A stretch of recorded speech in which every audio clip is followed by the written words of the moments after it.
Hello everyone and welcome back to another edition of the GSMC Fantasy Sports Podcast, brought to you as always by the GSMC Sports Network. My name is Christopher Shepard. Thank you all yet again for tuning in. We should have another great show ahead of you on this lovely Tuesday afternoon here in New Jersey. Wherever you're from, welcome to this show.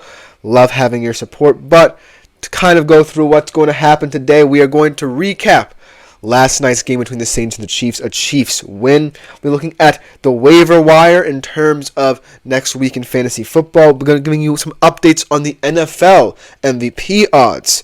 Like last episode, we dissected the Heisman odds. Today we're going to dissect the MVP odds, and then I'm going to begin my positional rankings for Week 6 with my QBs and running backs. But before we get into any of that good stuff, I do want to remind you to consider liking, following, and subscribing to the show and the network as a whole. It is a greatly appreciative thing to do for the show and the network, especially me and my fellow podcasters as well, doing our thing.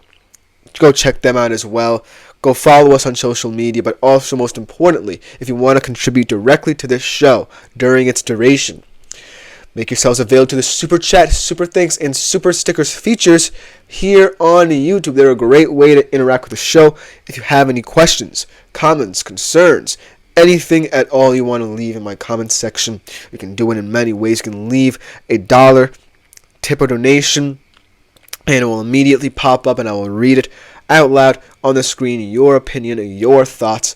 They're a great way to make the show even better than it already is, and I greatly appreciate it in advance. Without further ado, let's jump right into today's show. And let us begin with our first segment of the day, just recapping a kind of pedestrian Monday Night Football game between the New Orleans Saints and the Kansas City Chiefs. Easy Chiefs victory, 26-13 in their favor. But it wasn't necessarily a quote-unquote classic Chiefs victory. It felt very humdrum, nothing too extraordinary about this game, nothing too exciting. Only one big play, like I said, it came from Rashid Shaheed on the Saints side of things, but overall, a very good win. Comprehensive win, most importantly, for the Chiefs going forward, and it proves that even without Rashee Rice, in his absence, they are still a good team that is looking to contend for that third Super Bowl in a row. Let's talk about this game from a fantasy perspective, because there were really no huge performances. There was a surprise performance on the Chiefs side of things, but there weren't many performances that made you say, wow, I think this player over the next couple of weeks is going to grow as a fantasy player and can be someone I can rely upon. It wasn't necessarily anything of that nature, but there were solid performances nonetheless from both sides, actually, not just the Chiefs. For the Saints, this game truly puts them in the danger zone. I think that if you're a Saints fan, you should be proper panicking, not just because Derek Carr went down, because not everyone got involved in this game. Alvin Kamara looked ineffective. Chris Olave only had, 10 yards in this game?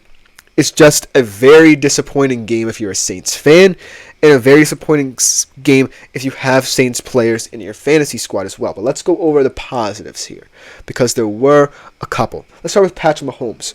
By his standards, this was a very pedestrian game. 28 of 39 yards, 28 of 39 passing, 331 yards. But he had no touchdowns, and he had one interception in the red zone, mind you. And it was his play in the red zone that was kind of concerning. He did try and perform out of structure, but it wasn't working, and that's something that they have to address moving forward and fix, because you can't just always be kicking field goals in the red zone if you're the Chiefs. You got to put points on the board and put touchdowns into the end zone, put players into the end zone, most importantly. So they have to find a formula quickly, because Patrick Mahomes did not necessarily look like himself in the red zone. Only 13.44 fantasy points, but ultimately the reason why I still trust Patrick Mahomes as a fantasy player is because this is a situation that he's been in before, and it's not necessarily, concerning to see him struggle in the red zone if, Andy Reid feels like it can be fixed. I feel like that's where they are right now, that they kind of look like they hit a little bit of a wall, but still have potential to score, because they still had touchdowns and nice drives put together. But it's just a matter of making them so that A, they're sustainable, but B, they find the end zone as well. That's not necessarily Mahomes' fault. It's just the nature of how this offense is figuring itself out again.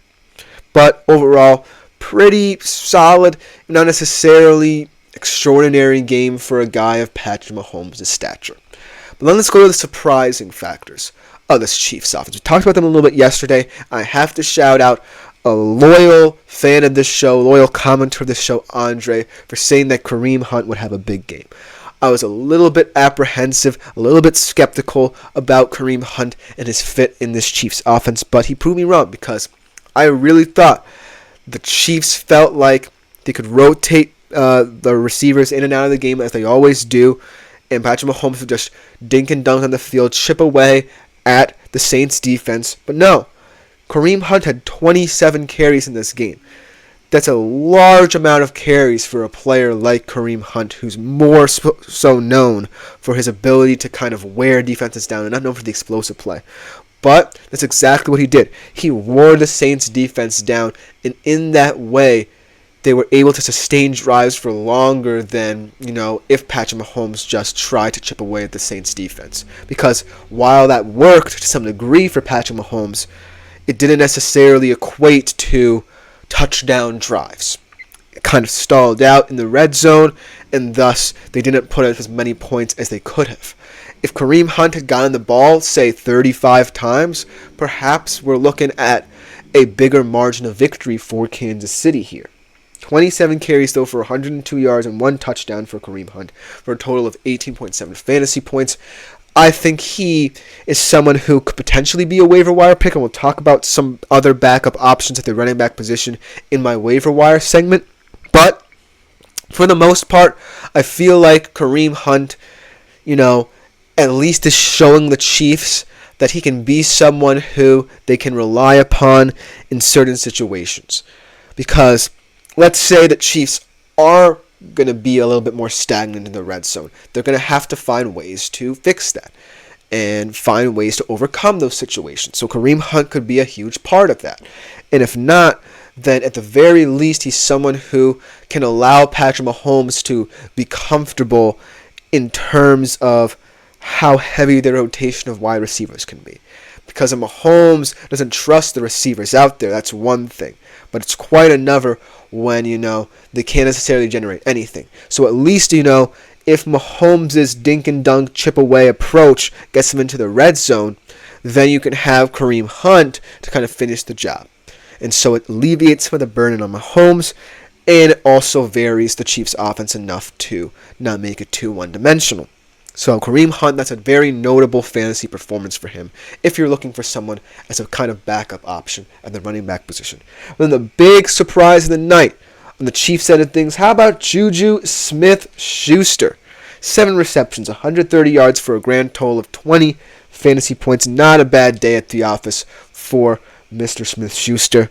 And he's someone who, like I said, is going to have to step up.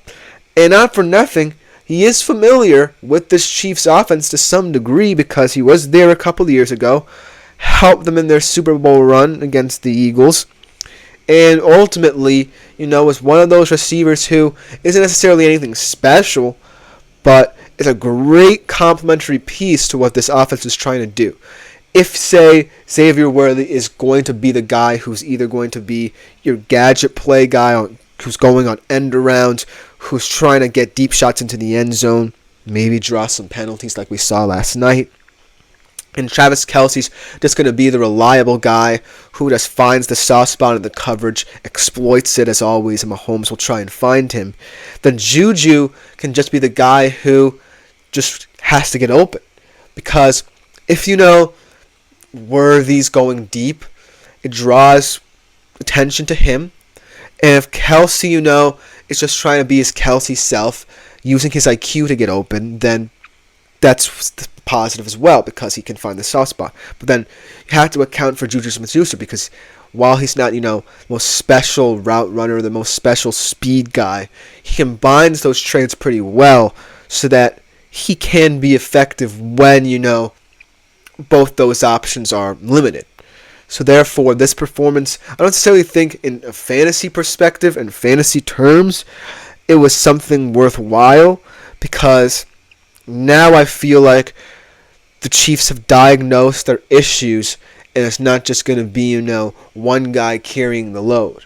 I feel like Juju, it's nice for him to have this game, but he's not going to put up this number consistently. So I like this performance from him, but I want to see it in another capacity. But overall, it was a decent performance and a decent showing from a Chiefs offense that we really didn't know what to expect when they stepped out there. And they truly put on a performance that made me say, okay, the Chiefs still have it. On the Saints side of things, very worrying. Alarm bells should be ringing in New Orleans right now. Not just because, like I said, of the Derek Carr injury. Because that's one factor. It's just because this offense did not click at all. Steve Spagnuolo had this offense in the palm of his hand. He controlled it at his will. He was blitzing. He was dropping players in coverage. He was incredible in his play calling tonight. But I have to shout out both Derek Carr and Rashid Shaheed there. They tried their best. Derek Carr, 18-28, 165 yards, 2 touchdowns, 1 interception. Rashid Shaheed, 4 catches, 86 yards, 1 touchdown for a grand total of 18.6 fantasy points. But at the end of the day, this Saints offense had no rhyme or reason. Like I said, they tried to take the deep shot like I knew they would to Rashid Shaheed, but the Chiefs had that covered. They tried to get Kamara going in both the run and receiving game. Didn't go anywhere. Chris Olave, like I said, only had 10 yards. So my big question is, where do the Saints go from here? They can't really take away anything from this game except for the fact that they might be looking at Derek Carr sitting out for an extended period of time and having to rely on rookie Jake Haener as their backup.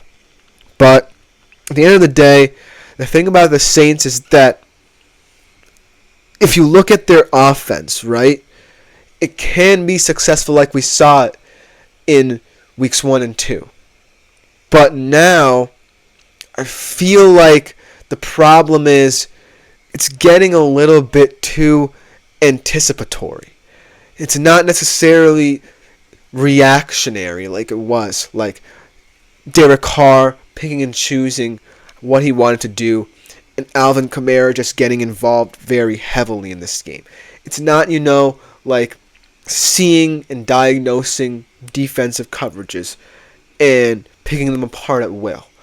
This was more timid, kind of too safe of an approach for this game, and it didn't work out. But kudos to Rashid Shaheed for getting that one deep shot like I expected him to, but overall this wasn't necessarily the best offensive game plan for the New Orleans Saints. But going forward, I'm more worried about Derek Carr and how his injury could affect this team. But let me know what you think in the comments, because it was a very kind of comprehensive yet uninspired, not necessarily uninspiring, but not necessarily, the biggest, best win that Chiefs could have possibly had this week. But let me know what you think in the comments. But coming up on the other side of things, we're going to be taking a look around the waiver wire, taking some look at the hidden gems that you guys might want to find out there. We'll be right back after this short break, so don't go anywhere. I feel like I'm losing my mind. Is everybody in the world blind?